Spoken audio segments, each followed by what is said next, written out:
some years ago I made a wager, and I promised to report before the lunch how the wager was coming out. And I've been doing that regularly, but it seems appropriate, since it's developed this far, to point out a rather obvious lesson, which was what I hoped to drive home to some degree by offering to make the wager originally.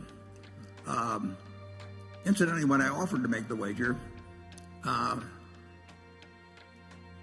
namely that somebody could pick out 5 hedge funds and I would take the unmanaged S&P index used by Vanguard Fund, and I would bet that over a 10-year period that the unmanaged index would beat these 5 funds that were all being managed, presumably. They could pick any 5 funds that were managed by people who were charging incredible sums to people because of their supposed expertise. And fortunately, there's an organization called, or at least if you go to the internet, if you put in longbets.org, it's a terribly interesting website.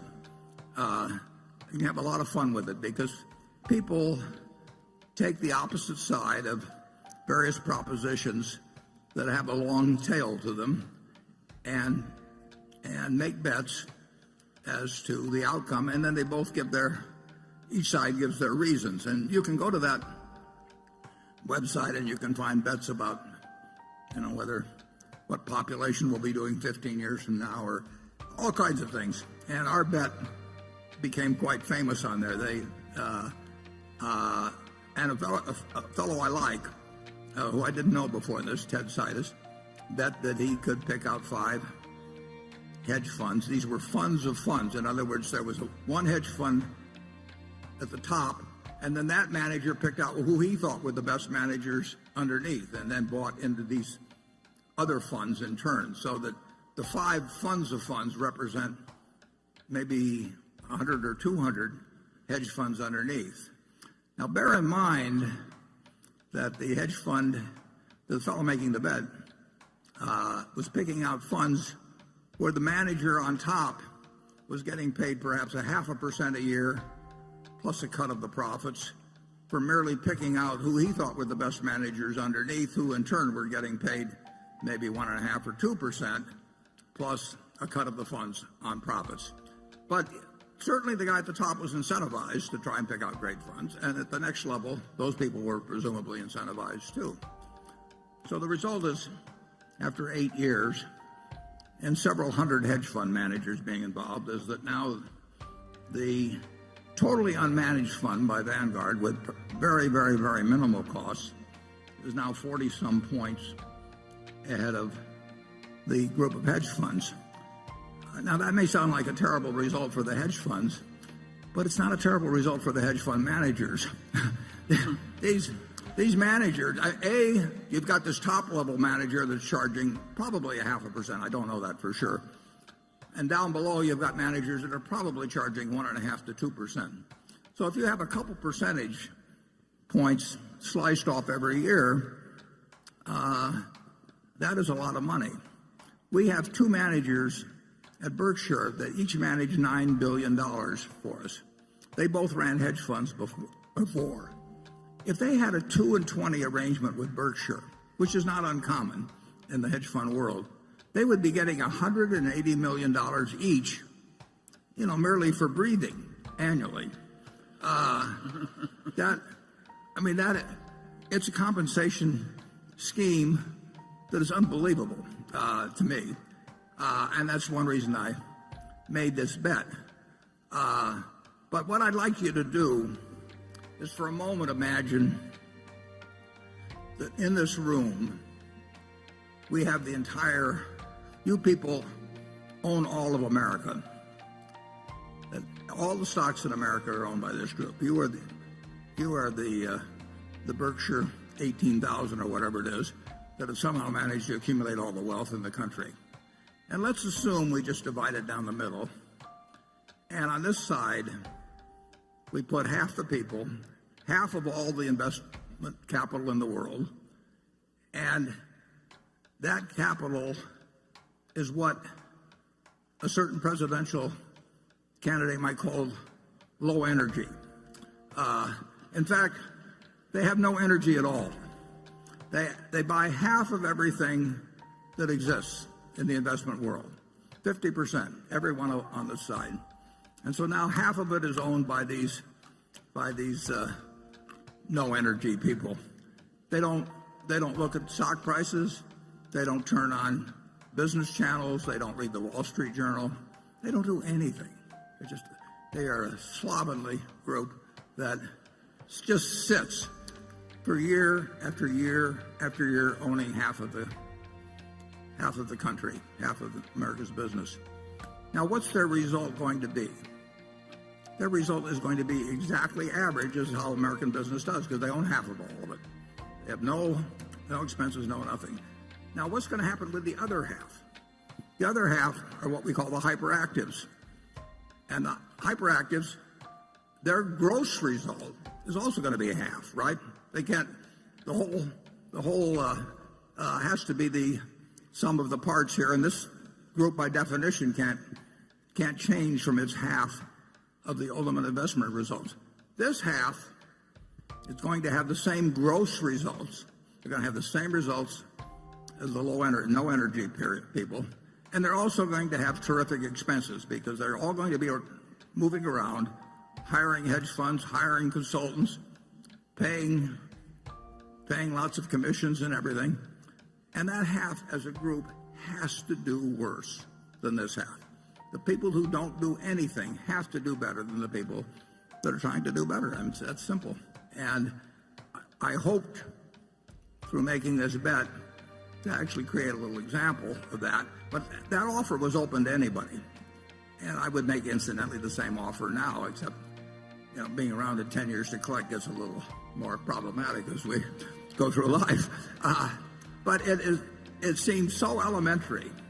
But I will guarantee you that no endowment fund, no public pension fund, no extremely rich person wants to sit in that part of the auditorium. They just can't believe that because they have billions of dollars to invest, that they can't go out and hire somebody who will do better than average. I hear from them all the time. So this group over here, supposedly sophisticated people, generally richer people, hire consultants, and no consultant in the world is going to tell you just buy an S&P index fund and sit for the next 50 years. You don't get to be a consultant that way, and you certainly don't get an annual fee that way. So the consultant's got every motivation in the world to tell you, this year I think we should concentrate more on international stocks, or this year this manager's particularly good on the short side. And so they come in and they talk for hours, and you pay them a large fee, and they always suggest something other than just sitting on your rear end and participating in American business without cost. And then those consultants, after they get their fees, they in turn recommend to you other people who charge fees, which, as you can see over a period of time, cumulatively eat up capital like crazy. So I would suggest that what I felt sure, I didn't feel sure because nothing, can't tell for sure about any 10-year period, but I certainly felt very probable, or I wouldn't have stuck my neck out. It just demonstrates so dramatically. I've talked to huge pension funds, and I've taken them through the math, and when I leave, they go out and hire a bunch of consultants and pay them a lot of money. And it's just unbelievable. And the consultants always change their recommendations a little bit from year to year. They can't change them 100% because then it didn't look like they knew what they were doing the year before. So they tweak them from year to year, and they come in and they have lots of charts and PowerPoint presentations, and they recommend people who in turn are going to charge them a lot of money. And they say, well, you can only get the best talent by paying 2 and 20 or something of the sort. And the flow of money from the hyperactive to what I call the helpers is dramatic, while this group over here sits here and absolutely gets the record of American industry. So I hope you'll realize that for the population as a whole, American business has done wonderfully, and the net result of hiring professional management, is a huge minus. And at the bookstore, we have a little book called Where Are the Customer's Yachts, written by Fred Sweat. I read it when I was about 10 years old. Been updated. It hadn't been updated, but new editions have been put out a few times. But the basic lessons are there. That lesson is told in that book from 1940. It's so obvious, and yet all the commercial push is behind telling you that you've got to think about doing something today that's different than you did yesterday. You don't have to do that. You just have to sit back and let American industry do its job for you. Charlie, do you have anything to add to my sermon? Well, you're talking to a bunch of people who have solved their problem by buying Berkshire Hathaway. That worked even better. And there have been a few of these managers of managers who've actually succeeded. There are a few in the universities who are really good, but it's a tiny group of people. It's like looking for a needle in a haystack. And when I was given the job of naming two in 1969, I knew two. I knew a couple of others. Charlie wasn't interested in managing more money then, and my friend Walter Schloss would not scale up well, although he had a fabulous record over 45 years or thereabouts. But, that was all I could come up with at that time. And fortunately, I did have a couple. And the people who went with Sequoia Fund have been well served if they stayed for the whole period. But the people, there's been far, far, far more money made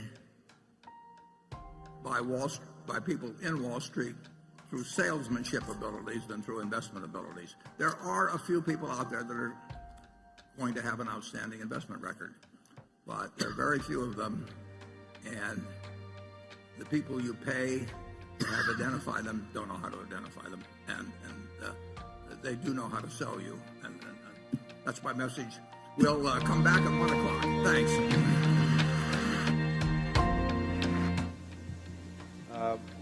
Mr. Buffett, Mr. Munger, I'm Tim Medley from Jackson, Mississippi. We're glad to have you back, Tim. Tim, how many years have you come? This is my 11th. Good. They've been 11 great years. Thank you very much. At this meeting 4 or 5 years ago, you commented that money managers in the aggregate have not done better than various market indices, and you attributed this in part to the frictional cost inherent in an actively managed portfolio. I wonder if today you would update your thoughts on this, and do you think that this underperformance compared to index funds will continue? And then a related question, if the two of you were giving advice to a classroom of equity mutual fund managers, are there 2 or 3 things in particular that you would want to suggest to them? Yeah, well, I would say this. Money managers in the last few years since I've made that statement have not disappointed me. In aggregate, they have underperformed index funds, and it's the nature of the game. They simply cannot overperform in aggregate. There are too many of them managing too big a portion of the pool. And for the same reason that the crowd could not come out here to Exarban in the past years and make money in aggregate because there was a bite being taken out of every dollar that was invested in the pari-mutuel machines, that people that invest their dollars elsewhere through money managers in aggregate cannot do as well as they could do by themselves, creating their own index fund, or it'd be easier to have just to buy into an index fund. It's they say in this world you can't get something for nothing, but the truth is money managers in aggregate have gotten something for nothing. I mean, they've gotten a lot for nothing, and investors have paid, and the corollary is investors have paid something for nothing, and that doesn't mean that people are evil. It doesn't mean that they're charlatans or anything. It's the nature. If you've got a $6 or $7 trillion or whatever it may be equity market, and you have a very significant percentage of it managed by professionals, and they charge you significant fees to invest with them, and they have costs when they change around, they cannot do as well as unmanaged money in aggregate. And it's the only field in the world that I can think of. Charlie will think of some others, but where the amateur, as long as he recognizes he's an amateur, will do better than the professional does for the people whose money he's handling. And therefore, if I were in teaching this class or speaking to that class, I would probably tell them that for their own psychological well-being, they should probably leave the room. Charlie? Well, I pretty well said what I had to say on this subject in that talk I gave at USC. And anybody that wants to read that, can read it. I will say that one of the things I like about the annual meeting is I get to interface with a whole lot of people that have even lower annual investment management expenses than Berkshire Hathaway, the company, does. I mean, if you stop to think about it, we've got our costs almost to zero, and many of you have gotten it to zero. Yeah, Charlie and I would be glad to take any money management organization in the world that manages